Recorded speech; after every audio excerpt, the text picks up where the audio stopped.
Hi, and welcome to If These Heels Could Talk. I'm JoyGenea with Solutions by JoyGenea. And I'm Michelle with Bad Cat Digital. And have we got a treat for you today? We do. We have a special guest with us, a very, very special guest. We have Miss LeAnn Riley. So tell us more about LeAnn Riley is a national coach and trainer of real estate and real estate investing made simple. She helps ambitious people build a step-by-step roadmap to a six-figure income by creating a real estate portfolio of winning, not losing, cash flow properties with her proven profit formula coaching program. Also a realtor, she leads the Encore investment team, helping people buy, sell, and invest from St. Cloud to Rochester, brokered by a realty group. So welcome, LeAnn. Hello, hello. Thank you so much for joining us. It's nice to have So we will start and kick off with my favorite question, actually, the one that I find the most telling about people, which is what is your favorite shoe, brand, or style? It is Picolinos. What? I don't even know what those are. Tell us more. I was recently in Portugal in the original, where over there in Europe, Picolinos, and we found the store. It was a 2-hour adventure. Wow. And did you buy anything? Yes, I did. Red, sort of high top type tennis shoes. Ooh. Yeah. I've actually That seen sounds them. amazing. They're incredible. And they fit your foot really well. Like they're a good shoe, correct? Oh, nice. Oh, yeah. When it comes to shoes, you're talking to a shoe fashionista here. Hey, I know this brand. Schuler's has this brand. Yes, they do. Yes, they do. You do not have to go all the way to Portugal to get this brand, but you can if you want to. Well, it sounds like they have better ones in Portugal. Probably. They were cheaper, you guys. I bet. Absolutely. Absolutely. Well, that's awesome. That's awesome. So glad you found red high heel. How did you find sneakers. that brand? Now I'm kind of curious. How did you? I already knew the brand from here, from Schuler's. I already owned boots and everything. So when we were walking by the store, I was like, "Oh my god!" Ah! And my friend ended up buying some really cute white boot. Oh, way cool! Like I said, very cool adventure. Fantastic, awesome. Fantastic. I love it. So I'm going to start us off with the first question. What is one of the biggest trends you are seeing in your field? And I'm talking about real estate, but I'm also talking about that investment field that you're talking about, and new people getting into investment, because with the stock market tanking and that's a big word. Okay, with the stock market shifting in a lower direction. Thank you. Good iteration. With the stock market taking a shift in a more downward turn for a while. Taking a shift, huh? Yeah. I'm glad you added the F. I try. Yes. And with people, I think the new I'm noticing generations starting to ask more questions about how they're investing. Is that 401k the way they really want to be investing? Is that the way to go? So there's my big, long question of what are you kind of seeing in that world? Well, you nailed it, because it is a shifting market in so many ways. You can even since COVID, take the work at home movement. People want to live further away. They can. And and then now you add the interest rates, which are rising. The feds keep raising them. And then there's an affordability crisis now. So then there's some incentives down there. It's very confusing for most people. So you need to be working with some sort of realtor professional that stays up with the trends on the market. They are changing so fast. So that's really important. And as an investor, here's the number one thing I teach. You have to know how to tell the difference between a good deal and a bad deal. And how you do that is it's a numbers game, folks. This is like playing Monopoly. You have to understand those numbers. Even as a first-time buyer, you got to get it about how much that's really going to cost you to live in that house. I was just at a housing kind of presentation with the state of housing in Minnesota. Yes. And we are 90,000 housing units. So not just single family homes, but units. Mhm. So apartments, like every kind of housing available. We're 90,000 units behind. Right, we're short. Need. Exactly. Like we're short Yeah. 90,000. Yeah. And 3 years ago, we were short 30,000. And it's not looking, it's not the letting up. projection No, is, so this low inventory is not going away anytime soon, and you really Anytime have to soon. get that. Also, the population is aging, Yes. and we live longer, so we're And they're aging inhabiting in longer. place. Everything is turned upside down. Yeah. They're aging in place. So that means like, because Yeah. usually the starter home would be the older home, not the new construction, kind of the older home that somebody would have aged out of. Mhm. Right. And so it's a bit of a more modest house because it's not as, it's not Right. as new, or it's not as Right, this, right. or it's not as that. But those are not coming on the market. So that drives that affordability change. that adds to the, And then you have the Interesting. people in Gen Alpha who are now kind of 20 years old, yep. who are graduating from high school, who are going to college, who grew up after 2008. Yeah. Oh, So interesting. these kids that are coming into college now aren't interested in home ownership because they saw all of the volatility since Mhm. 2008, and they're just like, I don't want a piece of that. Mhm. So it's really interesting what's going to happen. I don't know. But they were talking about, the reason I brought it up though, LeAnn, is because I wanted to ask you about this as a follow-up.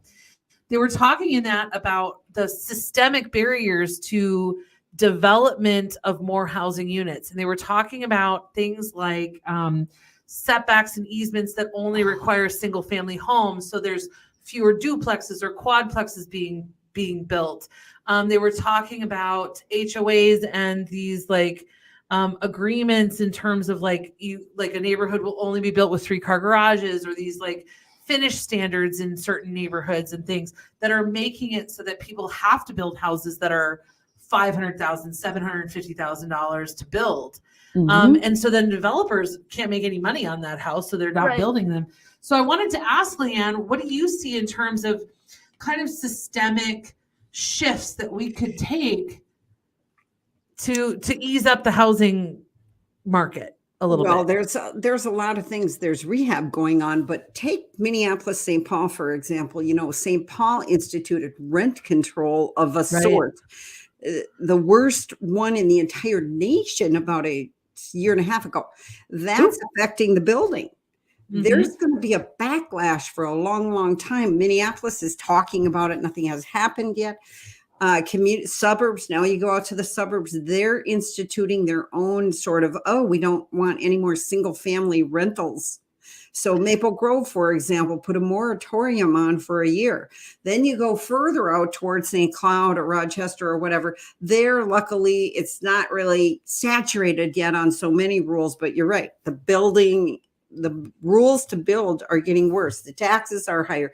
It's harder and harder to develop now for anybody. So that again is going to make this inventory problem bigger, which raises housing prices. They're not going down anytime soon. Now that's good news for an investor in the sense of that means we're going to have plenty of renters. Right. Yeah. Right. Yeah. Yeah. So it's good news for an investor, but it's also good news for people who have houses now. Yeah. And bad news for people who are planning on buying in 5 years. Yeah, you better hurry. It's going to be harder and harder and harder. Yeah, don't wait. Just because the interest rates are higher, that's why you need to know the right people. There's creative financing options out there. Mhm. There really is. Mm-hmm. And a lot of really great programs for first-time home buyers. Yeah. There's whole neighborhoods with these cool programs where you can get in with very little down payment. Yes. And there's really some cool stuff out there. But like LeAnn was saying, you kind of need some. It's Like, a you need whole some nother. help. Yeah, you it's a do whole other world. because it's a whole other world. It's a whole other language. Yeah. Yeah. So just make sure you work with some sort of professional who's up on what's going on. Like I said. Yeah. One more thing I want to comment. Those millennials are pretty darn sharp, and they have figured out the cheapest way. Yes, we are. The least expensive way to get into being a real estate investor is called house hacking. That's where you buy even a single family home and you get roommates, or you buy the duplex, you live in one side, because you need less money down. Right. And they figured that out. And incidentally, it's made a difference in the investor profile because suddenly they've entered the market in floods and they're taking a lot of the duplex inventory that used to be available. Yeah. Well, that's Nice. good. That's good. Yeah. So this expertise, is this what you see clients needing from you the most right now? Or is there something else that you're thinking, boy, this is what everybody's asking for? Well, they're all asking the same question. A lot of people, like you said, the stock market is a problem. What do I do with my money? They want to be real estate investors, but they don't know how. And we all have our buddy YouTube and all sorts of places to look. But what happens is there's 10, 15 strategies to be an investor. And then you get all confused and then you have analysis paralysis. So the biggest thing they need is the education. And that's why my coaching business is doing really well, because they kind of know and they want to do it. But guess what? We're all afraid, because you know why? It's the biggest amount of money we're going to put in on any one thing. So we're afraid to make the move. Yeah. So that's what I see out in the market, is people just begging for the education. Just please, somebody help steer me and do it in a way that I can understand. I was joking with somebody on Monday. Yeah. Because I said something in front of my lawyer about something that my accountant had said. And she just looked at me and she went, and I just turned to the other person I was talking to, and I'm like, yep, I could pay my lawyer and my accountant $700 an hour to fight with each other. Right. But that's the thing. Like, you get these like conflicting advice from good experts places and coming from well-meaning professionals, because like there's one tax implication that somebody thinks is the most important thing, or some trust implication that somebody thinks is the most important thing, or some paperwork thing or liability thing or whatever. Mm-hmm. So an expert in just the thing that you're asking about is really, really super well. And important. I think and yes, you're right. In real estate, you need a lawyer, you need an accountant, and they do have different stories. And they fight. But the point is, you have to know enough to take control, in the sense of, this is my strategy, this is what I need to do, and be able to carry that out with a little advice from here and here and here and here. Right. Well, and I love how you say that, LeAnn, because doesn't that just sound like entrepreneurial business ownership? Like that is, we were talking about it. Yeah. You have to, because you have to know what you want to do so that you can even ask the right questions. Yeah. Yeah. And you do have to get an amount of information, but not so much that you're just like, I can't make a choice. And actually, you nailed it, because this is what people need help with, that I do help them with. I help them nail a personal strategy, the one that works given their financial condition and their story. Because then, given that, then maybe you better be a house hacker if you only have a little money, or maybe you better, I can at least direct them. Okay, here's your alley. Now go down that one. Yeah. Yeah. And that helps. Thank you, LeAnn. That's nice. What is, as you look at your business and grow it and have this new, direction, it's just growing so much. I know in this particular direction, it's just really, really taken off. What do you kind of see in the future for your business and people's needs? Well, what I'm working on is building team. Okay. Meaning I'm at the age where I have great ideas, but I don't want to carry it out anymore. I'm done with that. So me having the right team in place, I'm building passive income the same way as a real estate investor does, but I'm building it with my business. And by hiring the right team, I can lay back and run the orchestra. Yeah. And they can do all the daily things that have to happen to make it work. So building team is part of designing my life. So I'm not retiring, but I'm retiring in the fashion that for me, where, I can live with real freedom. I can go traveling in my RV and still work. Sure. I can make a contribution, is really doing what I love, but not working like a dog. I've done that. We've all done that. Yeah, we've done that. Yeah, we've done that. She already earned that badge. Well, and the building a team thing, I kind of talk about it like creating value in the business that doesn't live inside of you. Yes. so that if there is an end game to the business and you decide that it's then it has value without you attached to it. Absolutely. It's a system that someone else can run. Right. Yeah. And I know you've been kind of doing that team thing more aggressively in the last couple of years. Like you have, up until then, she was similar to me, I more was the one-woman solopreneur. show. Yes. Yep. And so do you wish you'd done that sooner? There's what I'm just Yes. going to. You know what? Yes, that's the last question you were asking me. Oh yeah, but if you've got more to expand on that, then No, yes. yeah, it's what's the one thing I wish that I had known a lot sooner, and it was to quit trying to build a business all by myself. It is too much work, and every time I had team people or added more, or take a team of realtors, just think about it. The way the market is right now, multiple offers and all that, if a client needs you and you got 4 of them and they all need you to show a house on Saturday, you're only one person. Right. You're giving up your life. With a team. We can all go on vacation because somebody out of us 5 is going to be around to help. Yeah. And that really freed up my life. And that's the same as any entrepreneur. Otherwise you are every hat. And so that really is something to take note of. It's more fun to work with somebody and create together than all by yourself. Well, and I think the thing that stands in a lot of ways, and one of the things I had to kind of learn and get out of my own way with, was that when you have a team, you're also inviting them in to help you create the vision of what the business is, because they're the great people are going to engage in the vision and direction of the business, and when you don't include them in that, they leave. Yeah. And so and then the people that stay are the people who aren't engaged and who are going to also leave. Right. So that engaging in the vision and the direction of the business, it does mean letting go, letting up, letting things be what other people imagine them to be. And that, I think, is the hardest part. I don't think finding people is. I think trusting people and letting go is the hardest part. How did you navigate that? Do you feel like you've gotten there? I have.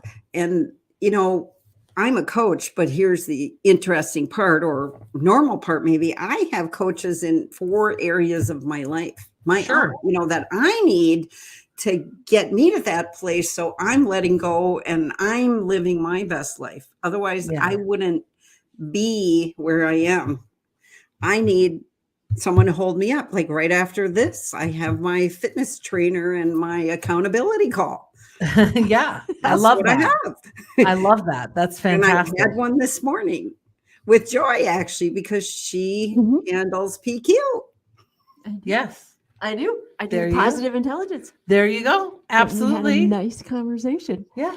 I am going to go back to the last question. Is there one thing in your life that you wish not wish, but you wish you'd known a little sooner, you'd done some advice you'd give a younger person? Yeah, I do have one more thing, and it's actually about something it's about our thinking around money, because myself, I've been a multimillionaire and then I was broke and then I've been back. And that's how most millionaires are. It can go up and down, and that's how life goes. And I think what I want to talk about is like, when that happens to all of us, when we're down or whatever, to be able to shake that mentality, that poverty, or, oh no, I'm not going to have enough, or I'll never find another client, or whatever it is. And really just live in the world of divine abundance in your head so you can let it in. And then the new ideas will come and the people will come and all of that. And if I only could have learned that sooner. I can relate to that. And I can definitely see there being a lot of emotion attached to having developed or built wealth and then losing wealth. And then having it be, a challenging path to get back on. Because there would be a lot of emotion involved in that. I wouldn't know. I've never built the thing Oh, you're building the thing. I'm though. building the She's thing. building the thing. But I'm building it. I've not built it yet. Yeah, no, she's in building mode, which is that's good. Yeah, well, I was just saying. Well, us and millennials. it takes a team to drive the ship. It totally does. If you're building a big business, you can do it by yourself, but then you're working for yourself. But Right. if you build a real business, like you said, it can stand on its own. It actually has value to sell in Yes. the end. It's not just one accountant who then he can't do the books anymore because he's gone. Well, and I watched so many in digital marketing agencies and ad agencies and things. I watched so many businesses where, the principals, like the principal strategist or the principal creative person or the founder or the owner would get to kind of the end of their career, and then they would want to sell their business. So they would end up selling to somebody, and then they would go work for them for 2 years to transition. And I just, knowing myself, I just think, gosh, that would be awful. How awful to watch somebody like dismantle your baby or change the direction of it or have a new vision for it. Not that it's bad, but just how horrible to watch it in person. Wouldn't it be so much better to take the check and go on vacation? You know what I mean? And so that's what drove me. She does. She's done this. Well, but that's what drove me to build the team, and that's what I keep reminding myself to let go, because I just didn't want the business's future tied to mine that closely. That's tight. Yeah. And I think the same thing happens in real estate, because when I see like people build real estate businesses with teams, but they build it on their own personal name. So I'll see like such and such homes and it's their name. And I'm like, and then when they die, how does it have any value when you are no longer a part of that? Yeah. And they don't teach their children like how to manage their rentals or whoever the backup person is. Yeah. Right. One other thing, when you talk about digital marketing, I'm in the digital marketing business too. And the thing is, what I love is the people on my team, they are 20, 25, they're young because you know what? They know more than I do. And they are up on the trends. And mine are from Europe, even the people that I'm working with. I'm blown away by, you know what? They don't have the fear we do. Right. Yeah, they just dive in and do it. Yeah, they just go do. Well, and that goes back to kind of the conversation about money. Yeah. Like it really does. Is when you have, that is one great thing about having less. When you have less money, you risk more. Yeah. You're not trying to sustain something, but and that is one thing that I think as we get older and we have more money and we need to invest it, now all of a sudden we ask ourselves to go back to that 20-year-old that didn't have as much, like that kind of mentality. Right. And we're going to now reinvest this and risk this big nugget. And you're like, no, I worked really hard for the nugget. Like, I'm not giving anybody my nugget. This is my gold nugget. I will keep the gold nugget, And really it's just important to really make it grow. Like you have to. You have to somehow make it grow. Yeah. And that is where coaching, I think, really steps in, and having a trusted advisor who's also not, that's where I always have an issue, or I'm still struggle with even now, is that financial advisor who's also selling the products that he's, I'm like, I hear you, but I'm like, the little part of my dad is still yelling in the back of my head going, he making all his money after you. And it really, that one involves like the greatest level of trust for me. I'm still growing that muscle by far. You know what I did? What'd you do? I hired a financial planner that takes a fiduciary, a monthly fee. Yeah. Yeah. So I just pay the monthly fee because I'm paying for advice. Yes. I'm not paying commission. I'm paying for advice. And so I'm specifically paying. And so the one that I hired, I did it for the business. Yep. So that the whole team had access to that. And it was seriously an inexpensive, comparatively. Yeah. It was not cost prohibitive at all. And that's similar to what, like, that was a perfect example of, that's very similar to what she's kind of like, Yeah. here's this trusted advisor Yep. who's, who's able to do those things and help you through that process. And it's unique. Each person is unique, the amount of risk they're willing to take. And then I can, when I sit down and talk to them, they're not selling me anything because they're already making money for having the meeting. Right. Yeah. So it's not, I don't spend the whole meeting feeling like I'm defending myself against. Right. Buying this product that they think move your money out of the SEP to the whatever. Expertise is something worth paying for. I firmly believe that. And then, whether it's a coach or an advisor or however a consultant, expertise is worth paying for. Professional advice it should absolutely be compensated. I believe this. You are going to pay for it one way or another. Yeah, you get I just want to know that faster. I'm paying for it. Yeah. You get there faster if you enroll in That's just it. Yeah. Do you want to enroll in the Life Teaches You Smackdown? Because that one can be expensive. I've enrolled a few times. We call it, I heard this from a friend who got it from a former boss. Oh, the tuition of Life's University. Oh, yes. It is the tuition of quite expensive. Oh, we have all paid some fees. Yes, let me tell you. Absolutely. Whereas, go get the trusted advisor, the upfront fee, and there's some accountability. And it's and not every professional is going to have every answer, but I just feel like professional advice should be compensated. So people who try to get it for free, I think, are just ridiculous. Because a lot of people do try to get it for. I mean, people try to get it from me all the time, from you guys all the time. Like, they all want free advice, or they all want us to work for next to nothing. Or what did you actually do for that money? Oh, I love that. I learned how to do this, and then I talked to you about it. That's what I actually did. And now you just helped me learn that we might not be a good fit. So, but I want to know what I'm paying for. I guess that's what I mean.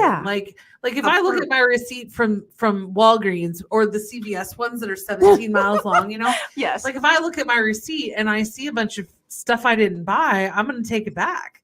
I didn't want all of that with this. Like, the soda was $2.99, but the cashier's attitude was an extra $10. Yeah, like that was a bonus. That smile was 50 more cents, and I'm not paying for that smile. I don't care. LeAnn, before we let you go, what's an ideal client for you? Ooh, my ideal client is, here's the thing. To invest in real estate, guess what? You need some money. Yeah. Oh, you got to have the nugget. Yes, I don't. There is ways. They're not easy, but I don't teach those ways with no money. My people need minimum $50,000 to $100,000 access to it. That doesn't mean it's sitting in the bank. Right. Some people don't realize they have access, so I have to show them how or where that is. They may have equity in a house or something, but they need access to that, or it's not really my ideal client, because I can't really help them without some sort of access unless they're willing to move into a house hack. Then I can help them with hardly any money. But that's really the big thing. You need something to really get into real estate investing. Otherwise, you're in a marketing business. Yeah. It's so funny. The house hack thing, I didn't realize that had a name yet. So when I was growing up, and I'm 42. Am I 42? I'm 42. Yeah. And so my parents did this before this was a thing. So we moved 15 times before I was done with high school. They were doing that. So they were doing that. They absolutely were doing that. We would move into a house. We lived there for a year. Yep. They would fix it up a little bit. They would, refinish the cabinets, put in new flooring. They did it slowly as we were living there. Okay. And then we would move and invariably sell it for more than we bought it for. Yep. And then we would move somewhere else in town and do the same thing every single time. You add a bedroom, or you do this, or they redo the driveway, or whatever. They just made small improvements over time, and made the house look really, really nice. And now so when I was 32 or 33, about 10 years ago, they did one lateral move that was revenue neutral, and they had no mortgage. Oh, and now they're able to, they've got a vacation home now that they were able to get into. They got, they bought some land to buy a house on. They're starting a new business in retirement. Like, they're doing all of these things, and it was all enabled by this. Cause I was I was born, they were 20 when I was born. They were in Did college. you know that this was their goal? But they didn't know that this was their goal. Oh, fine. They had no idea what they were doing. They were just doing it, right? Like they just wanted to like get Move better. up. They were building wealth. They were building wealth. Building wealth, and they had no idea what they were doing. And here's the thing, I talk to people like that. They might owe 10 houses by the time they meet me, but what they Right. don't know is I can actually turn up the velocity of the money they're making, because I know from building my own $14 million portfolio, I know some things that can quicken it. Like, had your parents have kept some of those, Right. that would have been passive income. That would have been passive income. And they, they talked about it. Considering And you were decided living not in the to. same town. Yeah. Yeah, I kept thinking when she says I moved 15 times, I'm like, oh, all the town. No, All in one town. all in It one was town. And I'm like, House oh, to my. house. Yep, house in one town. And then, when I was in high school, they downsized, like the house got smaller, like the houses just got bigger and bigger. And then when I was in high school, we were there less, the houses got smaller. I went to college, the house got smaller. Like, it really adjusted. But it's been a lifetime of that. And there's some things that they learn the hard way, like you're never going to get your money out of a basement remodel, but you will out of a kitchen. Oh yeah. They learn this stuff the hard way, and it sounds like those are the things that you can just teach people. That's what right I just teach real quick. Yeah. Yeah. They don't have to pay that university fee. That unknowing we signed up. University Life fee. university Yes. fee. Yeah. Well, thank you so much, LeAnn. This has been an absolute joy. Really appreciate chatting with you, and thank you to everybody who listened in. And if these heels can talk, we really appreciate it. Enjoy the rest of your time, and thank you, LeAnn. You're welcome. It was a pleasure.